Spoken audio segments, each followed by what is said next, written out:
সালাতে দোয়া কবুল হয়। সালাতে দোয়া কবুলের তিন জায়গা।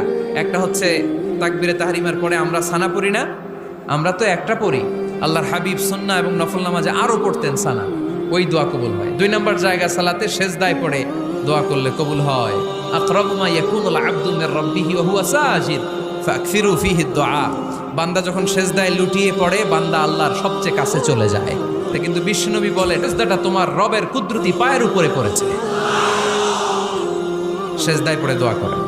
সালাম ফিরানোর আগে বিশ্বনবী দোয়া করতেন, লা ইউসাল্লিমান্না আহাদুকুম হাত্তা ইয়াতাআওয়াযা মিন আরবা'a। আল্লাহর হাবিব বললেন, চার জিনিস থেকে পানাহ না আছে আমার কোন উম্মত যেন সালাম না ফিরায়। তারা যেন পড়ে, আল্লাহুম্মা ইন্নী আউযু বিকা মিন আযাবিল কবর, আউযু বিকা মিন আযাবি জাহান্নাম, আউযু বিকা মিন ফিতনাতিল মাহইয়া ওয়াল মামাত, আউযু বিকা মিন ফিতনাতিল মাসিহিদ দাজ্জাল। আল্লাহ কবরের আযাব থেকে বাঁচাও, আল্লাহ জাহান্নামের আগুন থেকে বাঁচাও, আল্লাহ জীবন